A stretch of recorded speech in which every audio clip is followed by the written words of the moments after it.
లేరు 130 కోట్ల జనాభా శవాల గుట్టలైతే అని చెప్పి భావించిండ్రు, ఇన్సల్ట్ చేసిండ్రు. కానీ శవాల గుట్టలు కాలే, ఏదో కొంత ట్యాకిల్ చేసుకున్నారు. కానీ మళ్ళీ ఇలాంటి ప్రకృతి విపత్తి వస్తే దేశం తట్టుకోవాలని చెప్పి ఇవాళ all India institute of medical sciences, మీకు తెలుసు జవహర్లాల్ నెహ్రూ గారు ఒక్కటి పెట్టిండు, వాజ్పేయి గారు 2 తెచ్చిండు, మన్మోహన్ సింగ్ గారు 3 పెట్టిండు. కానీ మోడీ గారు కళ్ళు కంటే గొప్ప కళ్ళు కలని చెప్పి 16 all India institute of medical science వచ్చినాయి గుర్తుపెట్టుకుని. ఎక్కడి పోలిక మీకు, ఎక్కడి పోలిక మీకు? ఎందుకు ఓటేయాలని అంటున్నావు కదా నువ్వు, చర్చించుకుందాం. ఎందుకు ఓటేయాన్నో నా అభినందన్ తల్లిని అడిగి చెప్తుంది, ఎందుకు ఓటేయాలని చెప్తుంది. ఎందుకు ఓటు వేయాన్నో ఇవాళ నా గ్రామీణ ప్రాంతంలో ఉన్నటువంటి ఆడబిడ్డలకు టాయిలెట్ లేకుండా చెంబు పట్టుకొని బయలు దుస్థితి నుంచి విముక్తి చేసినటువంటి ఆ ఆడబిడ్డలు అడగండి ఎందుకు ఓటని చెప్తారు. ఎందుకు ఓటేయాన్నో కువైట్లో చిక్కుపడ్డటువంటి 8 మంది సైనికులు ఇవాళ ఉరిశిక్ష పడితే తీసుకొచ్చి కుటుంబాలకు అప్పచెప్పిన బిడ్డ వాళ్ళని అడగండి ఎందుకు ఓటేయాలి. అందుకని ఏం పోలికుంటుంది మటుగా మాట్లాడడం, ఏదో రిజర్వేషన్ తీసేస్తారు. ఇంత దుర్మార్గం మాటలంటే అది ఎంత అసలు పాలిటిక్స్లో ఇంత చిల్లరగా ఇంత దుర్మార్గం ఉంటుందని చెప్పి అనుకోలేదు. దాన్ని నమ్మేటోళ్ళు ఉన్నారు. డబ్బులు ఇస్తే రాసే మీడియా, డబ్బులు ఇస్తే చూపించే టీవీలు, వాళ్ళ సొంత స్వీయ మానసికమైన ధోరణిని వాడే మాట్లాడుకొని యూట్యూబ్లో పెట్టే పద్ధతి, దానికి ప్రజలు అక్కడక్కడ నిజమే కావచ్చు అని చెప్పి అనుమానం. ఎంత బాధ అనిపిస్తుంది అంటే ఎటుపోతున్నాం మనం, ఎక్కడున్నాం మనం. రిజర్వేషన్ తీసేస్తారా?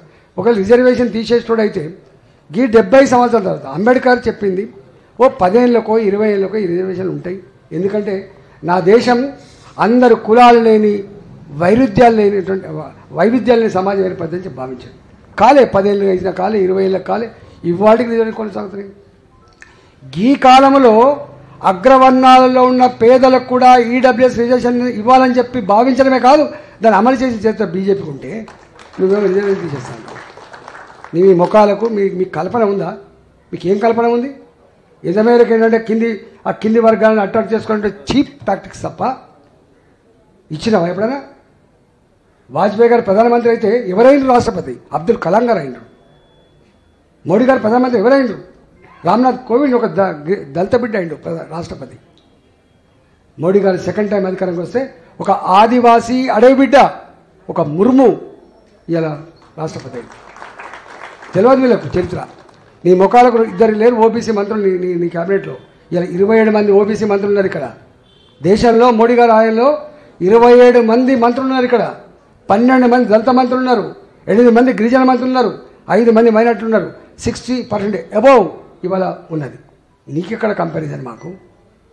నువ్వు మాట్లాడి అంత డ్రామా కంపెనీ లెక్క చెప్పండి. అంత 2 ట్యాక్సులు అని వీళ్ళకి తెలిస్తే బిల్డర్లకు ఎక్కువ, 6 ట్యాక్స్ అని.